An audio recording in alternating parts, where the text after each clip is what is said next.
Everyone, my name is अभिषेक त्रिपाठी। मैं आपको स्वागत करता हूं अपने यूट्यूब चैनल कोड कैंपर्स में। और पिछले लेक्चर्स में हमने हेलो वर्ल्ड, वेरिएबल्स, ऑपरेटर्स और स्कैनर को अच्छे तरीके से पढ़ लिया है।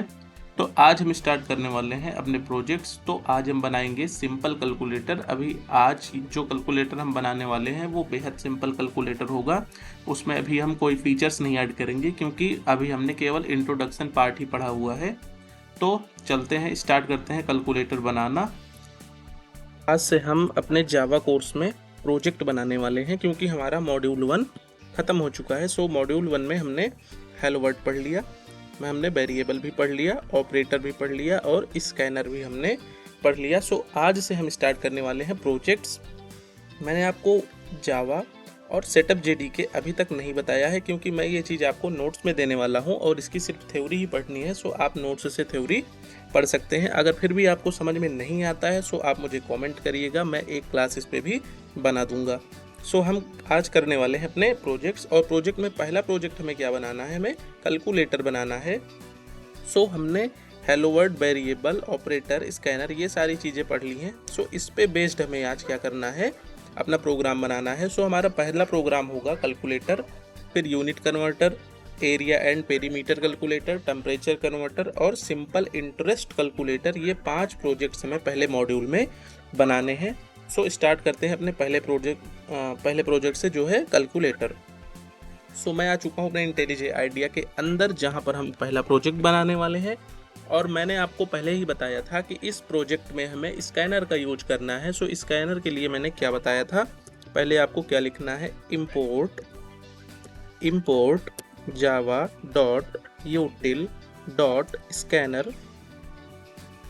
मैंने आपको ये चीज़ कल बताई थी कि पहली लाइन क्या लिखनी है, import java.util.scanner। ये क्यों लिखना है, क्योंकि हमें स्कैनर का यूज करना है। सो स्कैनर का जो पैकेज स्कैनर क्लास होगी वो हमें बनाना होगा, तभी स्कैनर हमारा रन करेगा, नहीं तो प्रोग्राम में स्कैनर रन नहीं करेगा। फिर हम क्या करते हैं, पब्लिक क्लास मेन और अगली लाइन में public static void main string args, और यहाँ से हम अपना कोड लिखना स्टार्ट करते हैं। आपको याद होगा जब हम हेलो वर्ल्ड प्रिंट करते थे तो हम यहीं पे system.out.println में हेलो वर्ल्ड को प्रिंट कर लेते थे, लेकिन आज हमें हेलो वर्ल्ड प्रिंट नहीं करना, इसलिए मैं system.out.println का यहाँ पे अभी यूज़ नहीं करने वाला हूँ। मैंने सबसे पहले स्कैनर बनाया हुआ है, यहाँ पे देख सकते हो आप, स्कैनर क्लास। सो हमें ये लाइन लिखनी होगी, scanner input equal to new scanner system.in। मैंने आपको कल बताया था कि मैं यहाँ पे इनपुट ना लिखूँ, मैं यहाँ पे शॉर्ट फॉर्म में SC लिख दूँ, फिर भी कोई प्रॉब्लम नहीं है, ऐसा मैं लिख सकता हूँ। ये मैंने कल आपको बताया था, scanner SC is equal to new scanner system.in। जब भी हम स्कैनर से इनपुट लेंगे तो हमें 2 चीज़ों का ध्यान रखना है कि पहली लाइन हमारी import java.util.scanner होनी चाहिए और यहाँ पे पब्लिक स्टैटिक वॉइड मेन के बाद हम scanner SC is equal to new scanner system.in का यूज़ करेंगे। अब यहाँ से हम अपना कोड लिखना स्टार्ट करते हैं। चूँकि हमें कैलकुलेटर बनाना है, सो कैलकुलेटर में हम जो पहला नंबर लेंगे, पहला वेरिएबल लेंगे, वो हमें यूज़र इनपुट करवाना है। सो मैंने बताया था कि यूज़र इनपुट के लिए कैसे लिखना है और क्या लिखना है। सो मैं लिखता हूँ int n is equal to sc.next int। अब मैं यहाँ पे नेक्स्ट इंट क्यों लिख रहा हूँ, अगर मुझे अपना वेरिएबल इंटीजर में रखना है सो मैं इंट लिखूँगा, लेकिन अगर मैंने अपना प्रोग्राम किसी और को दिखाया और मैंने उसको कहा कि जी हमने कैलकुलेटर बनाया है और आप इस कैलकुलेटर पे कोई भी कैलकुलेशन कर सकते हो, सो ऐसा भी तो हो सकता है कि वो इंटीजर ना इनपुट करके वो कोई फ्लोट नंबर इंटीजर कर दे। फ्लोट नंबर से मतलब डेसिमल नंबर को भी वो इनपुट कर सकता है। सो मैं यहाँ पे इंट ना लिख के मैं यहाँ पे डबल बना लेता हूँ। मैं यहाँ पे क्या करता हूँ, मैं यहाँ पे डबल बना लेता हूँ। आपको पता होगा डबल मैंने पढ़ाया हुआ है पहले से भी, डबल का यूज़ क्यों करते हैं, जब डेसिमल नंबर आता है तब हम डबल का यूज़ कर लेते हैं। अब अगर मान लीजिए उसने एक इंटीजर इनपुट कर दिया जैसे 5, तो डबल क्या करेगा, उसको 5.0 लिख लेगा। सो वैल्यू में तो चेंज आनी नहीं है, तो हम इंटीजर ही क्यों बनाए, हम डबल बना लेते हैं। सो मैंने बना लिया double n is equal to sc.next int। अब ये इंट क्या है, ये इंट तो इंटीजर के लिए है, लेकिन इंट तो हम बना नहीं रहे, हम डबल बना रहे हैं। सो हम यहाँ पे क्या लिख देंगे, डबल। हम यहाँ पे डबल लिख देंगे और डबल लिखने के बाद हम यहाँ पे सेमीकोलन लगाएंगे और एक ये n नाम का हमने वेरिएबल बना लिया है। अब ये यूज़र से इनपुट हो जाएगा। सो अब हमें क्या करना है, हमें एक नंबर और भी तो चाहिए यूज़र इनपुट करवाने के लिए।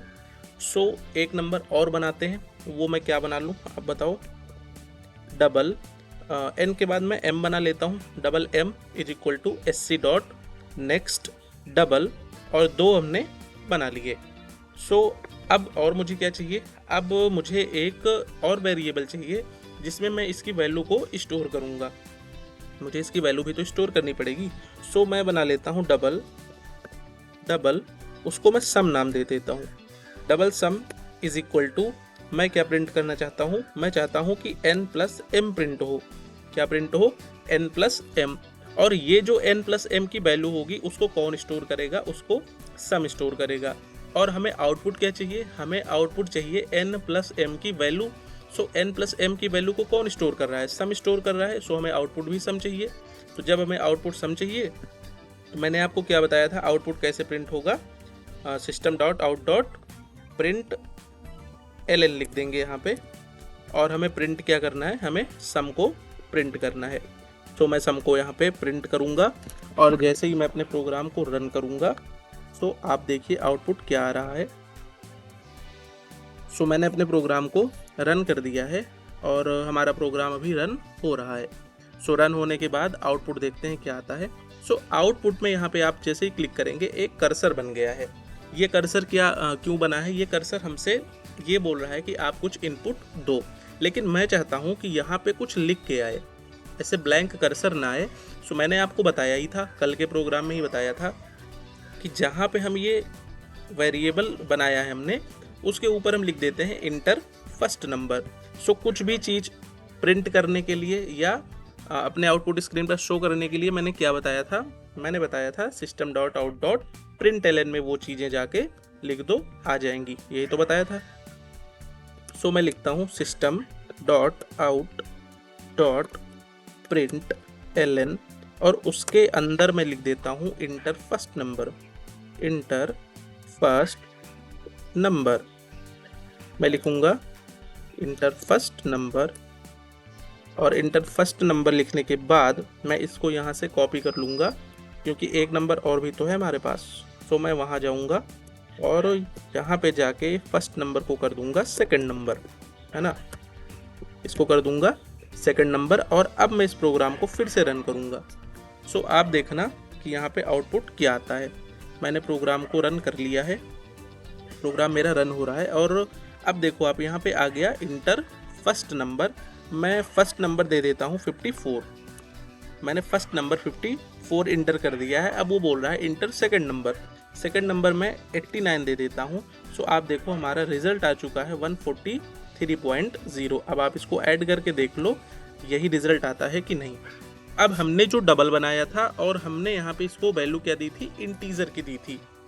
सो अगर मैं यहाँ पे 54.0 या 54.5 भी दे देता, पॉइंट में भी वैल्यू देता, तो हमें कोई भी एरर देखने को नहीं मिलती। इसलिए मैंने यहाँ पे पहले से ही डबल बना रखा था कि अगर कोई डेसिमल वैल्यू भी इंटर कर रहा है सो हमें तब भी एरर नहीं आनी चाहिए, प्रोग्राम हैंडल कर लेगा। और चूंकि ये मैंने डबल बनाया हुआ है इसलिए जो रिजल्ट आ रहा है वो 0.0 में आ रहा है। अगर मैं इसको इंटीजर बनाता तो रिजल्ट हमारा 0.0 में ना आता। अब मैं चाहता हूँ कि ये जो यहाँ पे 143.0 लिखा है इस पे ये लिख के आए कि यहाँ पे मैं क्या लिख दूँ, मैं लिखना चाहता हूँ addition of first and second number, addition of first and second number मैं यहाँ पे लिखना चाहता हूँ। तो मैं क्या करूँगा कि सम तो यहाँ प्रिंट हो रहा है ना, सम यहाँ प्रिंट हो रहा है। सो उसके ऊपर वाली लाइन में मैं वही अपना कर दूँगा system dot out dot print ln और मुझे यहाँ पे प्रिंट करवाना है addition of two numbers, addition of two numbers मैंने यहाँ पे लिख दिया।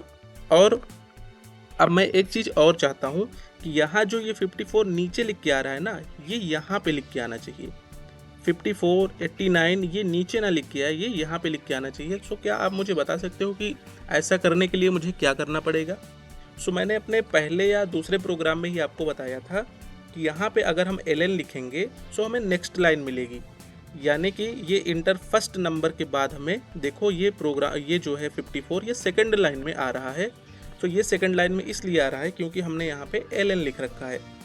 मैं इस ln को यहाँ से हटा दूंगा, सो नेक्स्ट लाइन में ये वैल्यूज़ नहीं आएंगी। तो मैंने ln को भी यहाँ से हटा दिया है और मैं फिर से अभी इस प्रोग्राम को रन करूँगा। अब आप देखना आउटपुट कैसे आता है।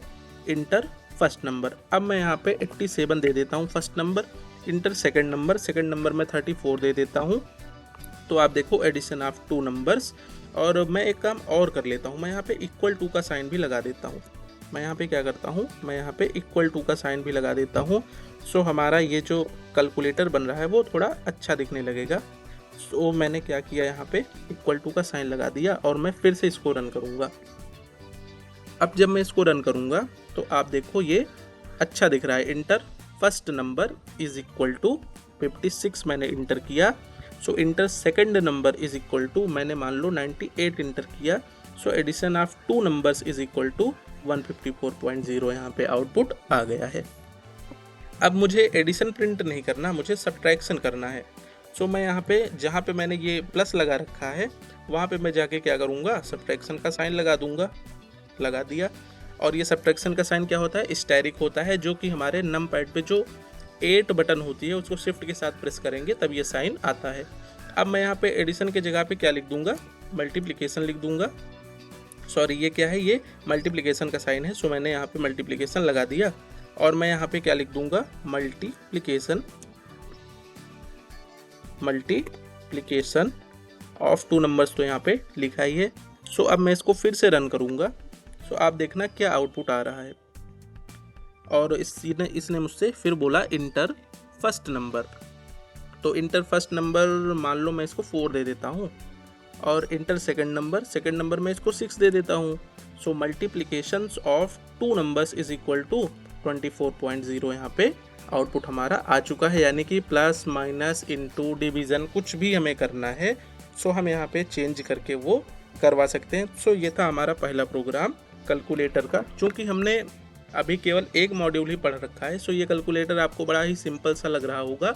सो जब हम स्विच केस स्टेटमेंट और इफ एल्स पढ़ेंगे तब मैं आपको इस कैलकुलेटर में और सारे फीचर्स ऐड करके बताऊंगा कि ये कैलकुलेटर और ज़्यादा इम्प्रेसिव कैसे बन सकता है। सो आज के लेक्चर में हमने सिंपल कैलकुलेटर बनाया है और कल हम बात करेंगे यूनिट कन्वर्टर पे, फिर area and perimeter calculator, temperature converter और सिंपल इंटरेस्ट कैलकुलेटर जैसे सारे अपने प्रोजेक्ट्स करेंगे। तो आज के लेक्चर में बस इतना ही, मिलते हैं कल यूनिट कन्वर्टर वाले प्रोजेक्ट में।